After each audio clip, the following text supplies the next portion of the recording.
Di awal tahun 2026 ini, Inara Rusli dibayang-bayangi ancaman dibui. Pasalnya upaya Inara ingin berdamai dan meminta Wardatina Mawa mencabut laporan polisi mengenai perselingkuhan dan perzinahan dengan terlapor Inara serta Insanul Fahmi menemui jalan buntu. Meski memaafkan, Mawa tetap kekeh tidak mau mencabut laporannya terhadap Inara dan Insan di Polda Metro Jaya. Kan ya aku nggak bakalan cabut laporan, guys. Tuh, Beb, ya. Pokoknya kalau ada kata maaf, tapi aku tetap mempertimbangkan jalur hukum. Sudah komunikasi dengan Mawa mungkin mengenai ya. status pernikahan? Akan ada perdamaian dengan Mawa akan bertemu? Mudah-mudahan Insya Allah, mohon doanya. kita juga mau akan lakukan juga terhadap Ibu Mawa. Mudah-mudahan Ibu Mawa ataupun pengacaranya bisa menerima itikat baik kita untuk datang. Aku benar-benar dizolimin banget kan di sini posisinya, karena ya memang aku sebagai istri sah melihat sosok suami yang aku cintai terus malah berhubungan sama perempuan lain itu nggak ada, kayaknya istri mana pun nggak ada yang ikhlas, nggak ada yang tenang gitu, nggak ada yang biasa aja. Melihat kengototan Mawa tidak ingin cabut laporannya, bukan tidak mungkin bikin Inara ketar-ketir. Apalagi Mawa tidak hanya menyerahkan satu bukti berupa CCTV berisi adegan syur Inara dan Insan saja kepada polisi. Namun ada bukti-bukti lain yang sudah diserahkan ke penyidik Polda Metro Jaya. Kalau yang kemarin diserahkan oleh pelapor, satu lembar fotokopi kutipan akta nikah oleh KUA Kecamatan Hamparan Perak, Kabupaten Deli Serdang, Sumatera Utara. Itu yang pertama. Yang kedua, satu buah flash disk yang berisi 7 video CCTV. Selanjutnya, satu lembar surat pernyataan dari KUA Hamparan Perak, Medan yang menyatakan pernikahan antara IF dan WM tercatat. Semua bukti udah aku share ke penyidik dan udah semua komplit pokoknya. Udah tinggal gimana penyidik aja mengambil keputusan, dan aku hanya meminta keadilan aja seadil-adilnya.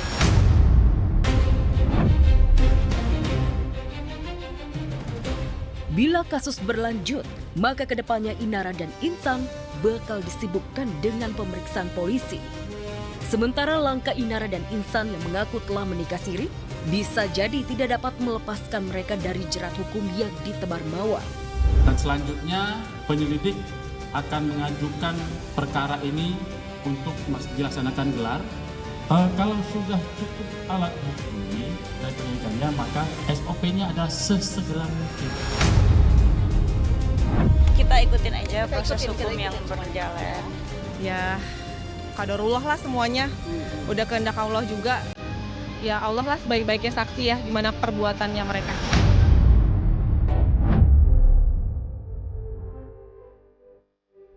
Di saat Inara belum tenang menghadapi laporan perselingkuhan dan perzinahan, tidak demikian dengan Wardatina Mawa.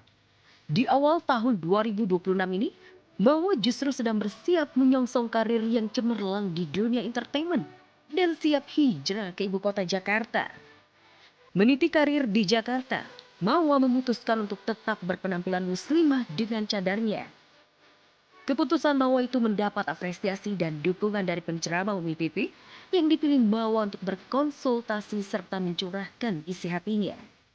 Iya, alhamdulillah kemarin baru diiniin sama Dr. Oki untuk jadi brand ambassador. Jadi nggak bakalan dibuka cadarnya. Dan insya Allah nggak bakalan jadi penghalang ya kalau berpakaian seperti ini. Untuk dia fokus ya, alhamdulillah dia mungkin lebih paham, lebih taat agama, lebih religius. Jadi dia pun juga banyak brand-brand yang mau menjadikan dia brand ambassador ya, dan dia tuh dengan istiqomahnya dia tidak buka cadar dia. Saya hanya menyemangati saja, memberikan insight yang menenangkan hati dia, memberikan hal-hal yang positif aja, yang baik. Segala keputusan kan itu haknya Mawa, bukan hak saya. Selain akan bekerja di Jakarta, rencana besar lainnya dari Mawa di tahun 2026 ini adalah melayangkan gugatan cerai terhadap Insan. Mawa tidak seperti Inara yang mau menerima Insan sebagai suami meski sudah dibohongi. Karena mungkin statusnya udah berbeda nih statusnya. Jadi maksudnya kan nanti setelah proses hukum ini kan ada proses cerai juga. Karena biar bagaimanapun saudara Insan sudah menjadi suami saya.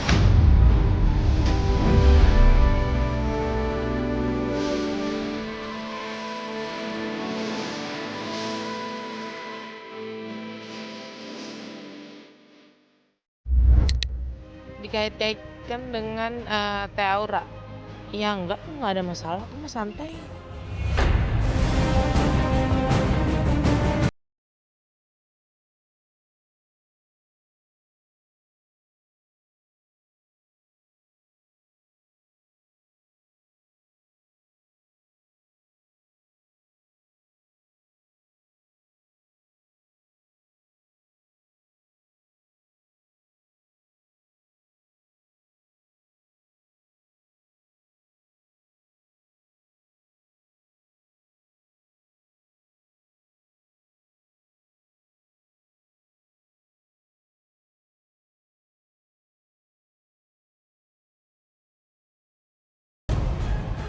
Sebenarnya ada yang lapor sih ke aku gitu.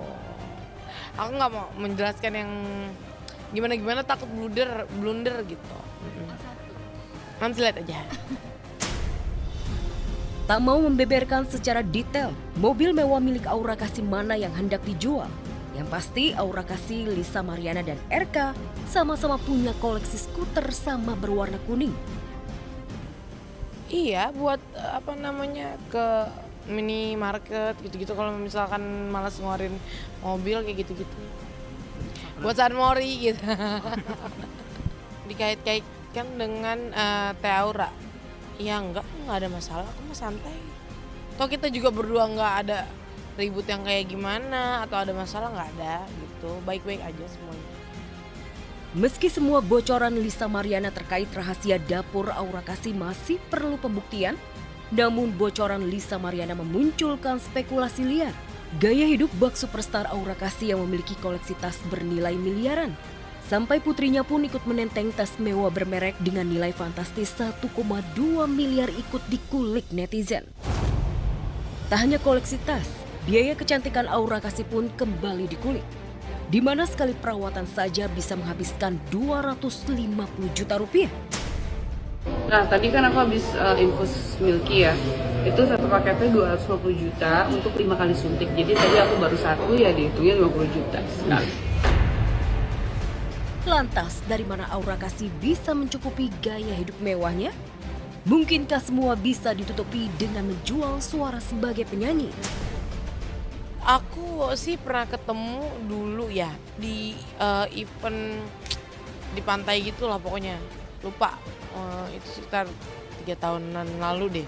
Cuman dia ketemu gitu doang, say hi, udah. Cuman nggak kenal gitu.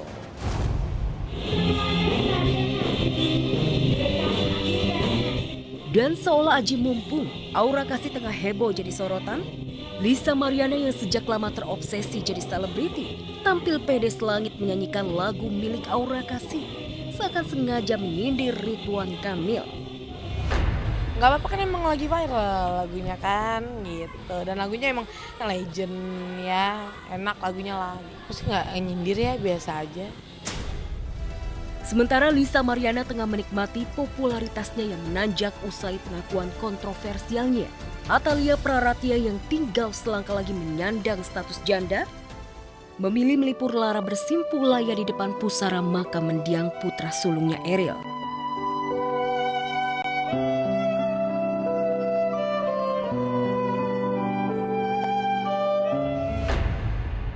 Tinggal proses berikutnya agar kita menembus bulan dan juga nanti keputusan gitu. Doakan saja lancar, kita inginnya sih semakin cepat semakin baik karena alhamdulillah kedua belah pihak kan sudah bersepakat ya. Jadi mohon doanya dari semuanya ya. Perempuan yang terkait sama proses ini? Oh saya tidak ada di dalam ajuan dari gugatan kami. Terkaitnya itu tanya kepada yang bersangkutan saja. Bapak di mana, Bu? Untuk Pak RK sendiri sekarang posisinya di mana, Bu? minta doanya saya. Bayangkan ya. Udah ya, cukup ya. Siap nuhunnya apa doanya? Doain ya Kang. Ya, Bu. Pokoknya kita doakan aja untuk Bu Cinta, buat Thalia. Semoga kedepannya lebih perjalanannya lebih baik, terus juga lebih bahagia. Itu aja.